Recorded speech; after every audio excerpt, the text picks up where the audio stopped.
Seguimos en la tarde con Carlos Polimeni, esto es la M530, esto es el gran equipo de las tardes de la Radio de las Madres. Hablábamos recién un ratito de la telenovela que se está armando alrededor del sable corvo de San Martín.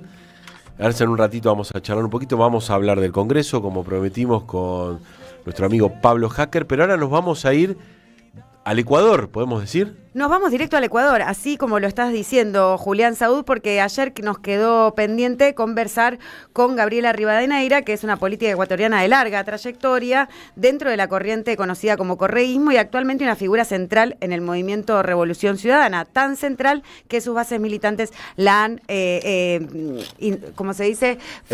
Fungido presidenta de RC, Revolución Ciudadana. Le damos la bienvenida a Gabriela Rivadeneira, con que es un gusto saludarte y un placer felicitarte a la flamante presidenta. Hola Gabriela, Marina Glesser, Julián Saúd y Pablo Hacker, te damos la bienvenida a la Radio de Madres de Plaza de Mayo, AM530, Somos Radio. ¿Cómo andás?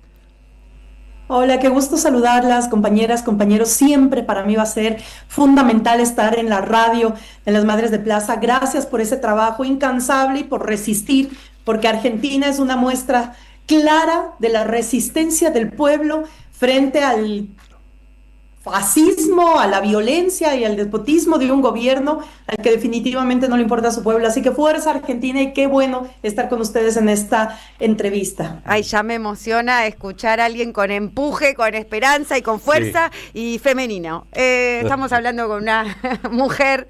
Gabriela, qué gusto. Te toca asumir la presidencia, vamos a decirle, del RC, pero de Revolución Ciudadana, en un momento durísimo para el país y para América Latina en su conjunto. Recién mandaba fuerza para nuestro país, pero creo que la región necesita fuerza y resistencia mancomunadas, ¿no? Haciendo como cuando uno hace corriente, viste que uno empuja para un mismo lado y genera la corriente acuática. Bueno, ¿qué sentís en este momento y qué te pidió tu militancia cuando aceptaste este rol como misión y propósito, ¿no? De conducir el partido? Creo que sin duda hay una avanzada fascista en la región que pone a los pueblos bajo alerta y que también exige a las organizaciones políticas y a quienes hacemos política en nuestros territorios que tomemos partida y que hagamos de esa toma de partida un acto simbólico de la dignidad y del humanismo posible en nuestros pueblos. Y yo creo que ese es el compromiso en el que este momento mi militancia y gran parte de la sociedad ecuatoriana está a la espera de que planteemos justamente un nuevo proyecto que pueda recoger el momento actual que está viviendo el Ecuador frente a una crisis multidimensional que nos ha arrojado como el país más violento e inseguro del continente, algo impensable en el Ecuador de hace 8 años apenas, y que ahora se debate entre la vida y la muerte. Yo creo que el rol de la organización política y lo que asumo en este caso como presidenta de la organización es justamente reestructurar, pero además replantear ese horizonte posible para un pueblo que está golpeado, en estado de shock y de terror y sobre todo desesperanzado. Se habla mucho de renovación, acá no sabes cuánto se habla sin tener muy profundizada el término renovación, pero muchas veces termina siendo una excusa para vaciar los proyectos de contenidos. ¿Qué renovación crees que hoy necesita Revolución Ciudadana como organización sin perder su identidad y su historia, ¿no? Que supo construir cimientos para donde ir en esa Latinoamérica que era la patria grande y que era un proyecto que nos convocaba a la militancia y a sumarnos, ser parte? Yo creo que es llamarnos y reafirmar lo que somos. La Revolución Ciudadana es un movimiento de izquierda, feminista, ambientalista, plurinacional y que defiende el humanismo en su país. A eso no hay que tenerle miedo. Y las grandes marketineras de la región nos convencieron en un punto determinado de que no había que polarizar, mejor no digas tan ciertas cosas, mejor aíslate de los temas que conflictúan el debate social. Y yo creo que justamente una de esas cosas es la que hoy tenemos que reafirmar con absoluta profundidad, que es los temas de un proyecto humanista posible bajo esos principios. No hay que tenerle miedo a llamarnos lo que somos. Hay que poner una nueva impronta a eso de lo que somos, porque somos esa parte de la población que construye en paz proyectos que nos vuelven a conectar comunitariamente y colectivamente. Y ahí tenemos el ejemplo también argentino, de las ollas comunitarias, de la resistencia, de los sindicalistas, de los jubilados, de las jubiladas. Y yo creo que ahí está justamente la esencia de lo que las organizaciones políticas debemos leer, sentir y acompañar. Y eso en Ecuador tiene que ser ahora un tema emergente. Gabriela, ¿qué tal? Te saluda Julián Saúd. No puedo dejar de preguntarte cuál es la lectura que haces del gobierno de Daniel Noboa, que por lo menos para acá, para la Argentina, fue público distintos posicionamientos en relación a la captura y el secuestro de Nicolás Maduro. Pero, ¿qué pasa internamente con el gobierno de Noboa en ese país? Gracias, Julián, porque esto permite caracterizar al personaje. Estamos hablando de un presidente que es el hijo predilecto de la oligarquía ecuatoriana, el hijo de la persona más rica y millonaria del Ecuador, dueños de grandes bananeras y de todas las corporaciones de importación y exportación que tiene este país. Nació en Miami, se formó en Estados Unidos y hace pocos años regresó al Ecuador. Es además ahijado de bautizo de Kennedy, el ministro de Salud del gobierno de Donald Trump. Mira. Entonces ya vamos viendo por dónde se van conectando toda esta serie sistemática de anclaje de estos personajes de la política del gobierno de los Estados Unidos, totalmente alineados a políticas antimigratorias, injerencistas, militaristas, y eso es lo que tenemos en el Ecuador ahora. Entonces este personaje que resulta electo presidente del Ecuador, representa justamente todos esos intereses de la oligarquía ecuatoriana que después de décadas vuelve a gobernar en el país. Y sabemos lo que hacen las oligarquías cuando gobiernan un país. En este caso, todos los proyectos estratégicos que están en vías de privatización, todo lo que ha sido el abandono y la ausencia del gobierno en territorio nacional. Todos sabemos que no hay espacio que queda vacío. Si el gobierno sale de un territorio, la avanzada del crimen organizado ha tomado esos territorios, y lo que estamos enfrentando ahora es una avanzada del crimen organizado relacionada al narcotráfico, donde además tendría vinculaciones empresas del consorcio de la familia Noboa. Y esto lo digo porque tanto en Europa, que empezaron investigaciones, como aquí en el país, nuestras y nuestros asambleístas han sido parte de denuncias en Fiscalía y en la propia Asamblea Nacional sobre la cocaína encontrada en cargamentos de banano y cocaína encontradas en cargamentos de cacao que salen del puerto conocido como el puerto de Pozorja en Guayaquil, que además es administrado por la familia Noboa.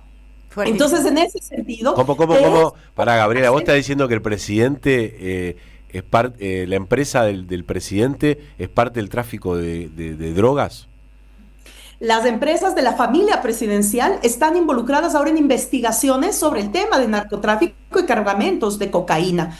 Esto es un tema gravísimo porque de llegarse a comprobar, estaríamos evidenciando la instalación de un narcoestado que ya sabemos qué finalidad tiene, tanto de la experiencia mexicana como de la experiencia colombiana, y es un punto en el que no podemos ni debemos llegar. Esto es gravísimo porque además hay varios escándalos que están alrededor de la figura presidencial sobre temas de corrupción, narcotráfico y enlaces con el crimen organizado que no están siendo clarificados. El presidente Daniel Noboa, desde que empezó el año, no ha pasado un día completo en territorio ecuatoriano. Increíble. Lleva más de 40 viajes, 16 han sido a Estados Unidos, bajo agenda reservada, nadie sabe lo que hace ni lo que trata. Ahora mismo está en Emiratos Árabes, es decir, mientras el país se cae a pedazos, tenemos un turista que funge a veces de querer presidir este país, pero que no lo dirige, que no tiene gabinete y que no da solución ni alternativa. Entonces estamos en una crisis multidimensional sumamente preocupante y seria.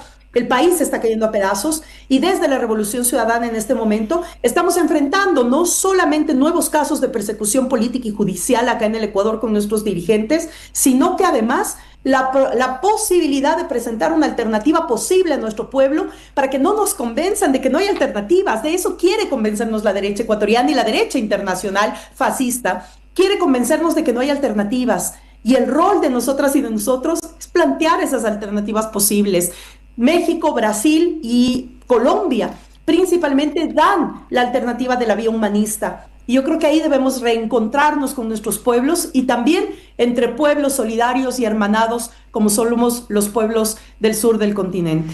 Es muy estimulante, Gabriela Rivadeneira, escucharte, porque en Ecuador, como en otros países de la región, esto que contás se espeja, ¿no? Como Trump también diciendo que la doctrina es Don Row, ¿no? La nueva doctrina Don Row para estos nuevos narcoestados que bien describís, en donde ya no hace falta lavar plata a través de los bancos que permiten la impunidad de esos narcotraficantes, sino que están mismo adentro de los estados. Me preguntaba si en Ecuador, como en otros países de la región, el lawfare o este nuevo sistema proscriptivo de legítima representación política se convirtió en una herramienta para disciplinar a los pueblos y colonizar las cabezas para conducir las democracias, digamos, a emmagrecerlas y que ya se puedan postular los presidentes digitalmente o marketineramente, como decías hace un ratito. ¿Cómo ves este proceso y qué paralelismos encontrás con lo que ha pasado en Argentina y Brasil, ahora con Cristina presa y proscripta por este poder judicial partidario que permite la avanzada de estos narcoestados en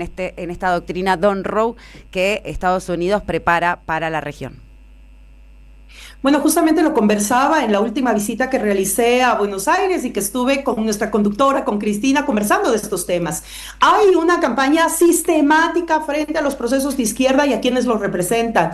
Lo que pasó con Lula en Brasil, lo que pasa con Cristina en Argentina, lo que pasa con Rafael Correa, con Evo Morales, es parte de ese fenómeno y esa actuación sistemática para desacreditar y para romper alternativas posibles a la ruptura del status quo.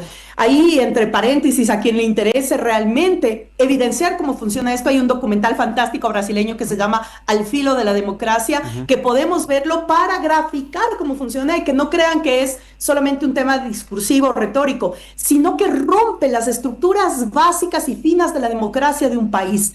Yo siempre digo que hoy estamos viviendo una dictadura financiera, una dictadura judicial, y esa dictadura judicial está justamente enrolada en un tema de lawfare. ¿Cómo ha pegado al Ecuador? Al mismo tiempo que pasaban los procesos judiciales en contra de Lula, en contra de Cristina, Rafael Correa ha sido judicializado, no tiene tantos procesos judiciales como Cristina. Cada vez que yo digo internacionalmente cuántos procesos tiene Cristina, nadie lo puede creer, más de 600 procesos judiciales. Rafael Correa tiene más de 50 procesos judiciales y uno de ellos con sentencia ejecutoriada, no por corrupción, no por asociación ilícita, por influjo psíquico, que además es un documental que va a salir en las próximas semanas ya al aire. Influjo psíquico. Una sentencia de 8 años de prisión y 25 años de prohibición de participación política, que es eso lo que realmente es lo que quiere las derechas en nuestros continentes. Pero además tenemos el preso político más importante de este país, que es nuestro vicepresidente Jorge Glass, preso político ya 7 años, que está en una situación de tortura que ha sido justamente evidenciada por la propia CIDH. Al gobierno no le interesa. Parte del secuestro de nuestro preso político fue justamente el asalto de la embajada que ordenó Daniel Noboa de la embajada mexicana en Quito, que ha sentado un precedente mundial y que está en manos de la Corte Internacional para su dictamen, porque no puede quedar impune un asalto a una embajada. Eso rompería décadas, o sea, el primer tratado que tenemos en la humanidad, que es el Tratado de Viena, rompería totalmente esta dinámica y pondría en vulnerabilidad a todos, pero estamos frente a ese tratamiento y eso no es aislado, porque además Gustavo Petro, que dio ciudadanía colombiana a Jorge Glass, acaba de pedir hace pocas semanas a Daniel Noboa que por salvoconducto le entreguen al ciudadano colombiano Jorge Glass. Daniel Noboa le respondió que ese es un asunto del gobierno ecuatoriano y que por lo tanto le responde con 30% de aranceles al puro estilo Trump hacia los productos colombianos. Y Colombia vuelve a decir que primero le parece un absurdo, pero que si vamos por esas, entonces revisemos los contratos de venta de energía eléctrica. Ecuador compra más de 500 megavatios a Colombia. Eso abastece gran parte de la electricidad de nuestro país. Resulta que ahora estamos en un conflicto diplomático porque Daniel Noboa no sabe cómo canalizar estos temas, y a pesar de que Gustavo Petro le ha insistido a Daniel Noboa tener políticas contra el narcotráfico y el crimen organizado en frontera y compartiendo temas regionales, pues Daniel Noboa ha hecho oídos sordos, no le importa asociarse con Gustavo Petro, pero por supuesto que muestra su beneplácito a los presidentes de derecha y fascistas como Milei, Bukele, Kast, etcétera, ¿no? Y como bien lo decían, frente al tema de Venezuela. Ahora La Revolución Ciudadana está atravesando una serie de persecución a su dirigencia, entre ellos a nuestra ex candidata presidencial Luisa González, que ha sido allanada en los últimos días en su hogar junto con otras dirigentes y dirigentes. Y en este sentido están anclando a supuesto financiamiento del gobierno de Venezuela a campaña presidencial justo a un mes de que Nicolás Maduro fuera secuestrado por el gobierno de Donald Trump. Esto no es casualidad. Quieren seguir en la retórica de justificar ese secuestro, anclando a supuesto financiamiento regional político que sale desde Venezuela, lo cual ha sido absolutamente clarificado. No existe tal financiamiento, pero estamos bajo ataque regional. Y esto no obedece a un tema únicamente ecuatoriano. Se profundiza en el Ecuador por las condiciones que tenemos ahora, pero por supuesto que es una tendencia regional a la que debemos poner mucha atención. Gabriela, Pablo Hacker, ¿cómo estás? Justamente te escuchaba y son distintos escenarios, se repiten las políticas. Estaba repasando fotos de Noboa con Milei, uno con una espada, el otro con una motosierra. ¿Qué se propone desde el Movimiento de Revolución Ciudadana para poder hacer un frente a esto que parece por momentos que es un monstruo demasiado grande? ¿Qué es lo que se puede hacer desde tu perspectiva y como presidenta del partido para empezar a cambiar un poquito el orden de las cosas? Sin duda estamos ante una guerra cognitiva de altísimo nivel. Y en eso se requiere tres cosas que yo he planteado a la organización política: formación, organización y acción. Cosas que parecerían elementales, pero que en la práctica, frente a las emergencias, las hemos descuidado y no las hemos hecho. Una escuela de formación política capaz de disputar el sentido común que ahora está en juego y en disputa, claro, pero también de reafirmar la verdad. No puede ser que en este periodo nos han convencido de que la posverdad tiene cabida en el debate político, y frente a eso se ha justificado una serie de barbaridades mediáticas sin precedentes. Ahora tiene que estar reivindicada la verdad frente a todas las cosas, y la verdad es la que se trabaja con los pueblos.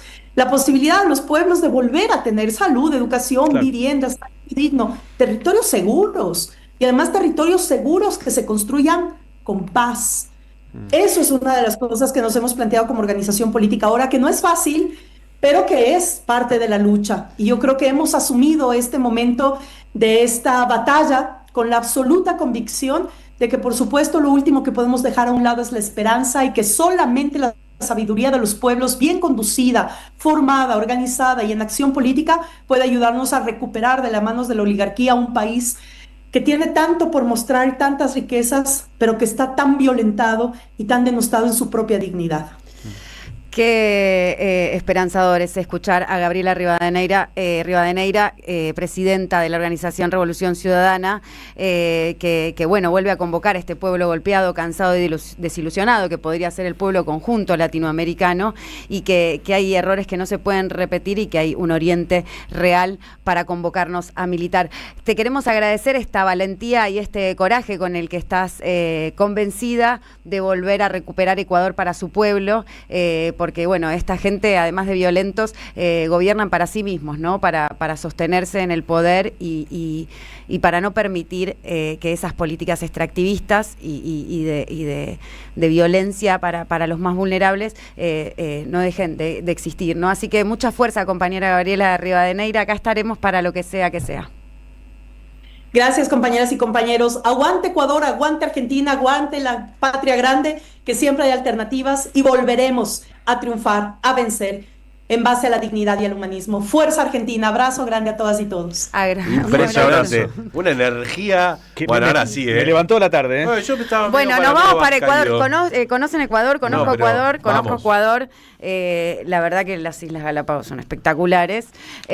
Lo que quiero decir es que miren cómo ella dice lo mismo, el espejo que pasa con Milei Noboa. Impresionante. ¿No? Como si los hermanitos de Norte estuviesen diseñando qué es lo que hay que hacer, decir y pensar, ¿no? Está, ¿no?, dando vueltas desde el norte. Ese guión, el guión de esa película está escrito y se reparte en diferentes países. Por eso, torcé la cabeza y mirá para el oriente, porque son más grandes y son muchos más, en Asia, te lo digo, porque un poquito te lo digo. Este guión también está escrito, nos vamos a la tanda y ya venimos.